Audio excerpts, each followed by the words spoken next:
सभी विद्यार्थियों को जय श्री कृष्णा। आज इंटरमीडिएट का टॉपिक रहेगा अवकलज के अनुप्रयोग। अवकलज के अनुप्रयोग से एक क्वेश्चन पुटअप किया जाता है, या तो आपका राशियों में परिवर्तन से होगा या तो वर्धमान ह्रासमान से होगा। दो टॉपिक इसमें पढ़ना है, ठीक। तो आज हम पहले टॉपिक पे चर्चा करेंगे राशियों में परिवर्तन।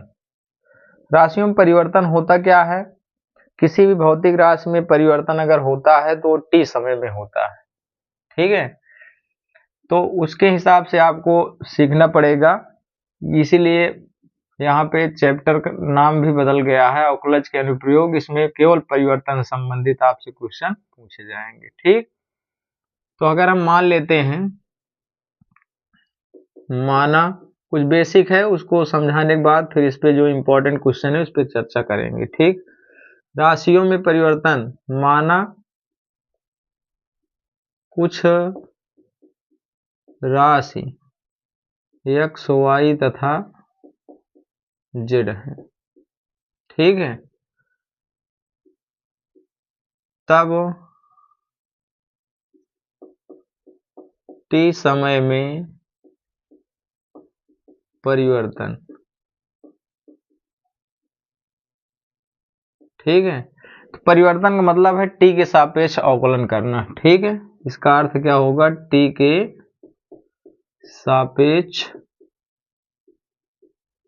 अवकलन, ठीक है ना। इतना आपको करना पड़ेगा, ठीक है। जैसे x में परिवर्तन आपको निकालना है, x में परिवर्तन तो क्या आएगा? तो x t के सापेक्ष करना है तो हो जाएगा dx बाई dt। y में अगर परिवर्तन करना है तो dy बाई dt, और z में अगर परिवर्तन करना है dz बाई dt, ठीक। इसका मात्रक लिखने के लिए आता है, मात्रक लिखना अनिवार्य है, ठीक। क्लियर है। अगर x हम मान के चल रहे हैं सेंटीमीटर में है, t किसमें है? सेकंड में है, ठीक है। तो यहाँ पे क्या आ जाएगा इसका मात्रक? सेंटीमीटर प्रति सेकंड, ठीक। y भी अगर सेंटीमीटर में है तो इसका भी बनेगा सेंटीमीटर प्रति सेकंड, और ये भी सेंटीमीटर में है तो सेंटीमीटर प्रति सेकंड, इसकी यूनिट हो जाएगी, ठीक। अगर मान लीजिए क्षेत्रफल में दिया, क्षेत्रफल इसको कहते हैं, ए से लिखते हैं, पृष्ठ सरफेस एरिया होता है। कोई भुजा दिया गया, भुजा ऐसे घन की भुजा, उसको स्मॉल ए से लिखते हैं। परिधि हो गई सरकमफ्रेंस सी, परिमाप हो गया पेरीमीटर। तो इसका अगर परिवर्तन निकालोगे तो क्या आएगा? dA by dt। इसका निकालेंगे ds बाई dt, इसका निकालेंगे dA बाई dt। c का परिवर्तन निकालेंगे परिधि का dc बाई dt, परिमाप का निकालेंगे तो dp बाई dt।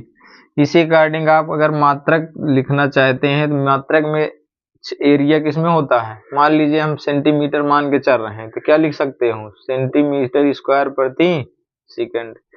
पृष्ठ है, पृष्ठीय क्षेत्रफल होता है तो इसका भी यही रहेगा, सेंटीमीटर प्रति सेकंड।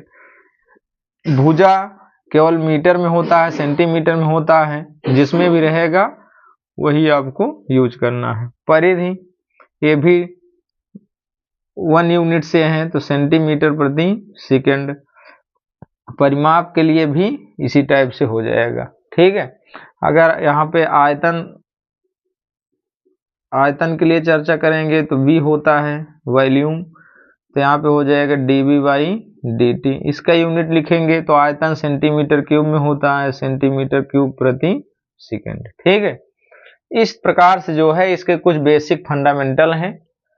तो क्षेत्रफल में परिवर्तन करना है तो क्षेत्रफल का अवकलन करना है टी के सापेक्ष। पृष्ठ है, पृष्ठ बहुत सा है, देखो जिसमें गोला आएगा, बेलन आ सकता है, वृत्त का क्षेत्रफल आ सकता है, आयत आ सकता है, वर्ग आ सकते हैं। तो सबके लिए क्षेत्रफल होते हैं और आयतन होते हैं सभी आकृतियों के लिए, और इसी के हिसाब से आपको चलना है। ठीक है, अब ये अगर क्लियर हो गया तो आप इसको नोट कर लें, फिर आगे आपको क्वेश्चन इससे संबंधित बताएंगे।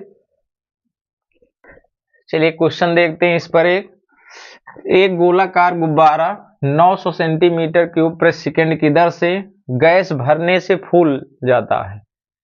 ज्ञात कीजिए कि गुब्बारे की त्रिज्या किस दर से बढ़ रही है जबकि गुब्बारे की त्रिज्या 15 सेंटीमीटर। देखिए वास्तविक त्रिज्या दी गई है 15 सेंटीमीटर है, ठीक है।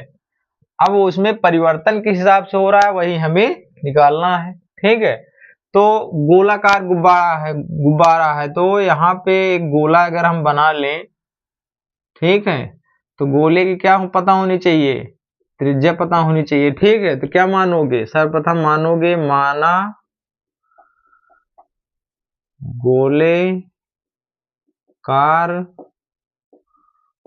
गुब्बारे की त्रिज्या, ठीक है, क्या है आर, ठीक।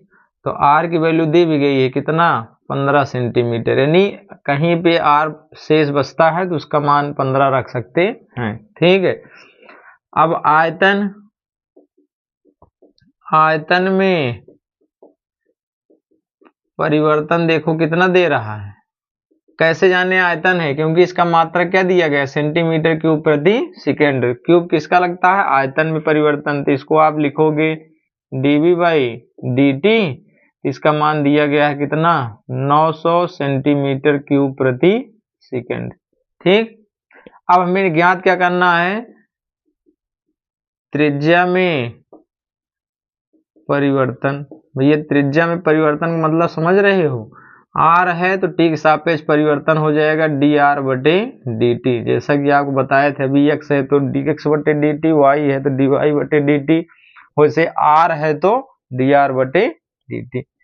तो वास्तविक आयतन क्या होता है, सूत्र लगाएंगे, b बराबर होता है 4/3 पाई आर क्यूब, ठीक, किसके लिए, गोले का आयतन के लिए।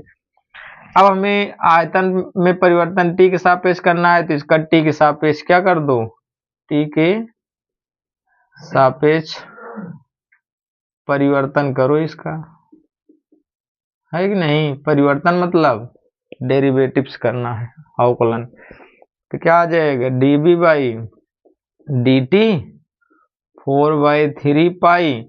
देखो जैसे ये स्टैंडर्ड में नहीं है तो जिस प्रकार से एक्स स्क्वायर का एक्स क्यूब का होता है वैसे ये भी हो जाएगा, 3 पहले लाएंगे, 3 में कम करेंगे कितना आ जाएगा 2। अब स्टैंडर्ड में नहीं है तो आर का पुनः होगा तो क्या बन जाएगा, डी आर बटे डी टी, ठीक।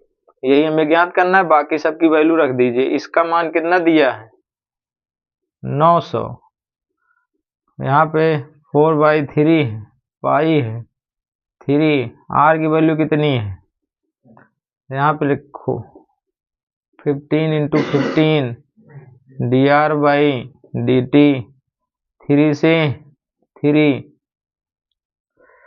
ठीक है ना, 900, 15 चौका 60 कर लीजिए,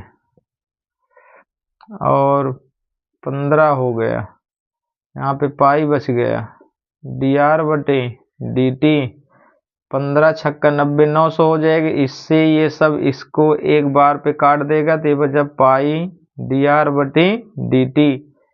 तो डी आर बटे डी टी बराबर कितना आ जाएगा, इसको इस पाई को इसके अपान में करेंगे, फिर पाई की वैल्यू रख देंगे 22/7, पलट जाएगा 7/22, 7/22।